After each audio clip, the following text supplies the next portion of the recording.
Eh bien salut tout le monde, ici Ada, j'espère que vous allez bien. Aujourd'hui on se retrouve pour une nouvelle vidéo. Comme pour chaque début de mois, nouvelle vidéo setup gamer complet et pas cher. Et comme je vous l'ai promis le mois dernier, on va parler du thème tropical, jungle ou nature, comme vous voulez. Autrement dit, un setup avec de la verdure, de la végétation, et je pense que ça pourrait bien vous faire kiffer. En tout cas, moi c'est le genre de setup que j'affectionne particulièrement. D'ailleurs, pour faire cette vidéo, je me suis un petit peu inspiré des produits que je mets dans mon setup, parce que si vous me suivez sur les réseaux sociaux, et si c'est pas le cas, je vous invite à le faire, vous savez que je suis en train de créer un nouveau setup. Vous inquiétez pas, la vidéo présentation du setup arrivera très bientôt, il est bientôt terminé, il y a encore quelques petits trucs à peaufiner mais dans l'ensemble le gros est fait. Mais du coup pour cette vidéo et pour ce thème précisément, je suis plutôt calé étant donné que mon setup je l'ai basé sur ce thème là. Avant que la vidéo commence, n'hésitez pas, si vous n'êtes toujours pas abonné, abonnez-vous, activez la cloche, ça m'aide beaucoup donc ça fait vraiment plaisir si vous le faites. Concernant cette vidéo, comme d'habitude tous les produits se trouvent en description donc n'hésitez pas à aller checker si un des produits vous intéresse. Et d'ailleurs les amis, concernant le thème de cette vidéo, donc tropical, on va l'appeler comme ça, je tiens à préciser que j'ai pris des produits plutôt basiques mais ça va surtout se jouer sur la décoration.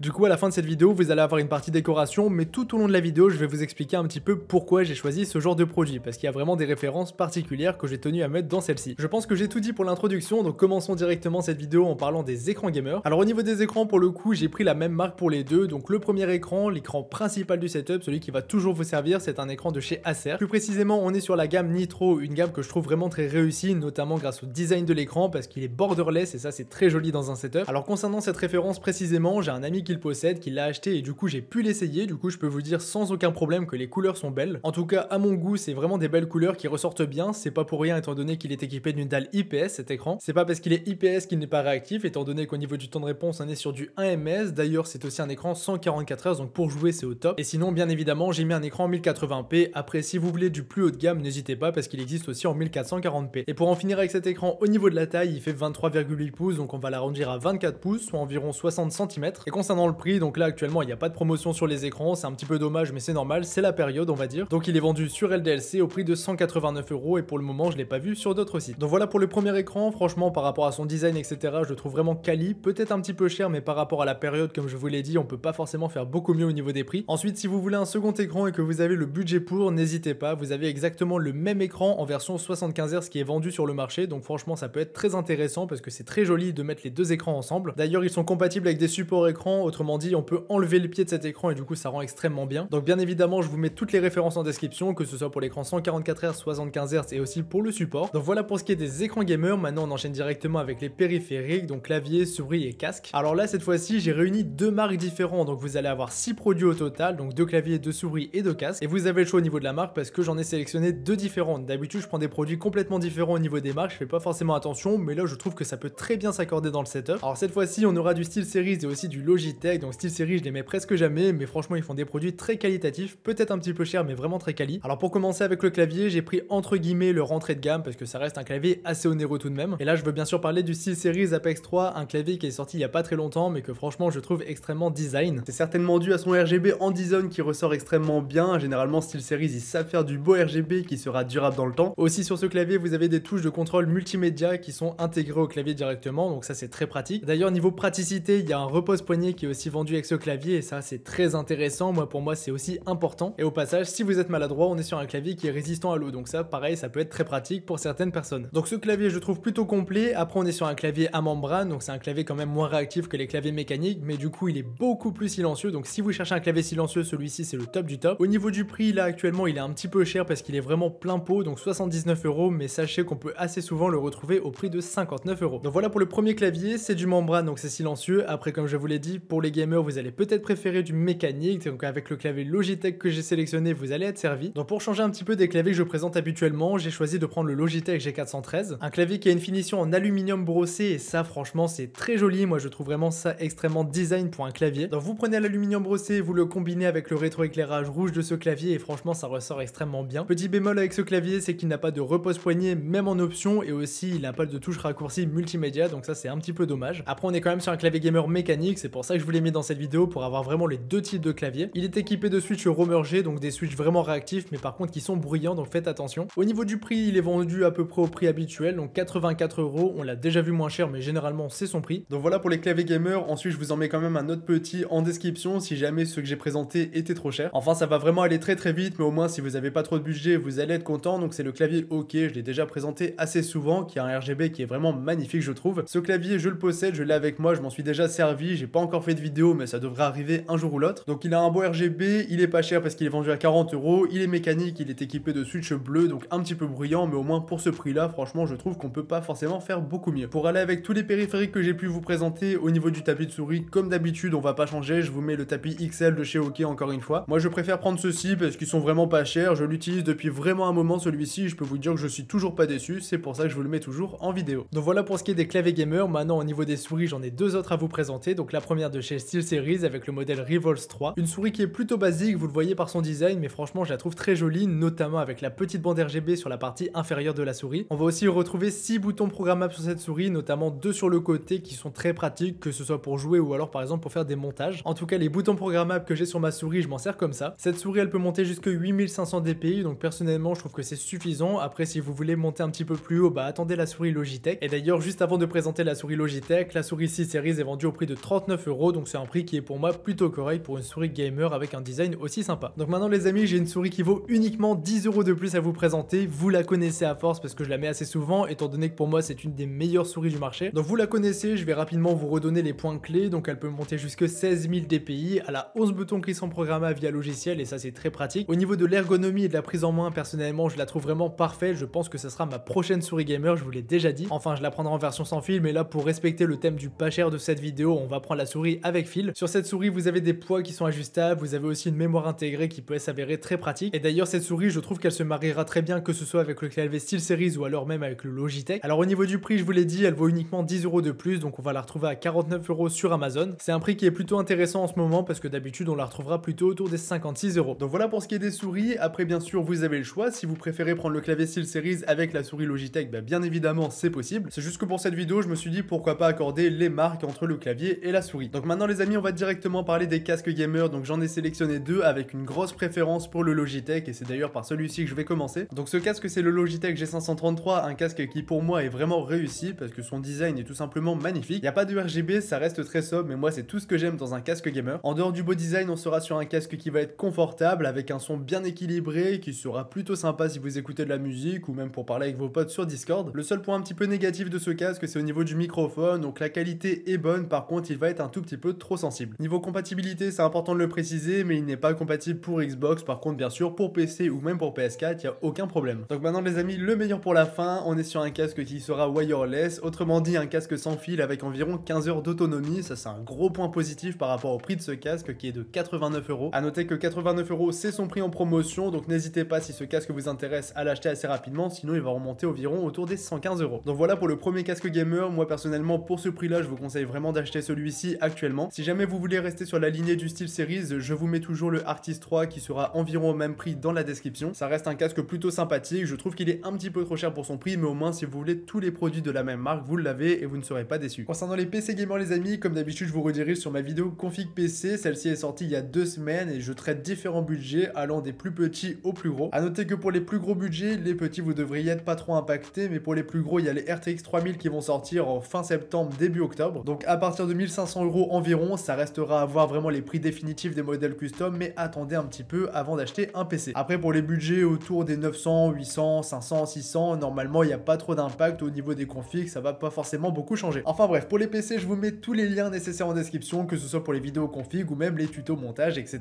etc. Donc voilà pour ce qui est du setup gamer. Maintenant on va passer au bureau, à la chaise et aux décorations dans l'ensemble, et c'est vraiment tout ça qui va donner le thème vraiment qu'on recherche pour cette vidéo, donc tropical. A noter que pour tous les produits que j'ai sélectionnés, j'ai fait exprès de prendre vraiment des produits noirs ou même en aluminium brossé pour le Logitech parce que ça va ressortir extrêmement bien avec tout le reste de la décoration. Donc pour commencer les amis, je tiens à vous présenter la chaise gamer. Donc j'en ai trouvé une plutôt sympathique, elle est noire avec des petits rappels blancs, je trouve ça vraiment très simple et épuré. Comme d'habitude, elle est un petit peu baquée style racing, elle a un coussin au niveau de la nuque mais aussi en bas du dos. Après vous avez toutes les inclinaisons etc. Enfin vous connaissez, c'est une chaise plutôt classique, elle est vendue à 125 € donc le prix est plutôt correct. Donc au moins vous aurez une bonne chaise qui va pas forcément vous détruire le dos parce que ça c'est assez important d'en prendre une, même si je le rappelle toujours, mais une vraie bonne chaise gamer ça coûte très cher. Mais celle-ci pour dépanner durant environ 2 ans ça fera amplement l'affaire, il y a aucun problème. Ensuite les amis, pour ce qui est des bureaux, j'en ai sélectionné 2 parce que tout simplement ça va vraiment dépendre de vos préférences. Donc on est sur 2 bureaux qui feront les mêmes dimensions, donc 120 sur 60. Le premier bureau c'est mon préféré personnellement, donc un bureau chêne avec les pieds en noir. Enfin bien évidemment c'est pas du vrai chêne, c'est un effet chêne, mais ça fera amplement l'affaire. On est sur un bureau qui est vendu 89 €, donc le prix est plutôt correct. Et au niveau des dimensions, c'est le minimum à prendre, bien évidemment ne prenez pas en dessous, mais avec 1 1m20, on pourra mettre les deux écrans sur le bureau, plus le PC sur le côté sans trop de problèmes. Bien évidemment, faut pas tout mettre en longueur, mais souvent le second écran, on le met un petit peu incliné. Donc ce premier bureau, c'est pour ceux qui préfèrent vraiment du bois style chêne vraiment clair. Ensuite, j'en ai mis un second avec du bois un petit peu plus foncé. Ça peut vraiment bien ressortir avec le reste de la décoration présente dans ce setup. Vous allez voir ça juste après. Au niveau des dimensions, c'est pareil. Juste au niveau du prix, il vaut 10 € de moins, donc 79 €. Pour aller avec ces bureaux, les amis, ça peut être très intéressant et franchement, ça ressortira très bien avec la décoration. Et ça fait partie de la déco justement. Donc des petites LED à coller derrière. Là, c'est un ruban de 5 mètres, donc vous pouvez essayer de trouver moins. Mais moi, personnellement, je l'ai acheté. Il vaut 12 €, donc c'est pas forcément très cher. Et ça, vous les collez à l'arrière ou voire même en dessous du bureau. Personnellement, j'en ai mis à l'arrière et en dessous. Et franchement, ça ressortira extrêmement bien si vous avez le bureau pas très loin d'un mur. Ensuite, les amis, la grosse partie de la décoration, ça va être des plantes ou alors des plantes artificielles. Personnellement, je prends des plantes artificielles qui sont vraiment bien faites. C'est pour ça que je préfère me rendre en magasin. Mais je vais quand même vous donner quelques petites références, quelques magasins où aller voir. Après, bien sûr, vous pouvez aussi les prendre sur internet, mais je vous conseille quand même d'aller les voir en vrai si c'est possible. Donc pour les plantes, je vais vous conseiller de prendre des petites plantes, des moyennes plantes et aussi des grandes plantes. Faut vraiment essayer de varier les trois. Si vous voulez vraiment retrouver de la déco pas chère, je vous conseille d'aller chez l'Incroyable parce que là-bas, j'y suis allé personnellement pour acheter une plante en particulier. J'ai dû la payer environ 15-20 € et très franchement, ça ressort extrêmement bien dans le setup. Ensuite, chez Ikea, vous avez aussi beaucoup de plantes. Personnellement, j'ai voulu faire une commande, c'était un petit peu trop long et cher au niveau de la livraison, du coup, j'en ai pas fait. Mais si vous en avez un pas très loin de chez vous, n'hésitez pas à aller voir. Je pense que vous pouvez largement trouver votre bonheur, notamment avec cette grande plante qui fait 1m70 pour 55 €. Je trouve que ça peut vraiment bien décorer votre setup. Vous en prenez une ou deux et ensuite vous variez avec d'autres plantes. Là, ça va vraiment dépendre de vos goûts aussi. Je vous laisse de toute façon aller voir les catalogues. Mais ce qui est cool, c'est qu'il y a beaucoup de choix et que du coup, vous pouvez bien personnaliser votre setup. Et enfin, si vous avez un petit peu plus de budget, il y a Maison du Monde qui fait aussi de très jolies fausses plantes. Elles sont vraiment réalistes. Par contre, ça coûte assez cher. Donc voilà, les amis, c'est vraiment ça qui va donner la décoration tropicale à votre setup. Bien évidemment, c'est en le mariant avec le bureau en bois, ça va vraiment bien ressortir. Après, j'ai d'autres petites choses à vous conseiller. Par exemple, si vous avez un mur blanc, n'hésitez pas à mettre quelques petites mousses acoustiques par-ci par-là. Ça peut aussi faire ressortir le vert des plantes. C'est pareil, vous prenez un petit tapis en jonc et comme ça, vous pouvez faire ressortir le bureau avec les pieds qui sont noirs. Après, je vous donne plein de petits trucs et astuces. Ça va forcément faire assez cher au final si vous prenez tout, mais ça peut vous donner beaucoup d'idées. Et tout ce que je vous parle là, je l'ai acheté et fait pour mon setup. Vous le découvrirez ça très bientôt. Et pour finir avec cette vidéo, les amis, on va finir sur une petite figurine décorative en plein dans le thème. Donc un petit Groot dans lequel vous pouvez d'ailleurs mettre un petit pot de fleurs ou des crayons, etc. Enfin, vous mettez un petit peu ce que vous voulez. Il vaut 13 € sur Amazon. Je trouve ça plutôt cool comme décoration. Vous pouvez le poser un petit peu où vous voulez. Et je pense que cette petite figurine peut amplement conclure cette vidéo. Donc je pense avoir fait le tour justement de ce setup. Si cette vidéo vous a plu, n'oubliez pas les amis, un petit j'aime et un abonnement. Ça m'aide beaucoup et ça fait toujours plaisir. Donc moi je vous laisse là-dessus. C'était Yada. On se dit à la prochaine pour une nouvelle vidéo.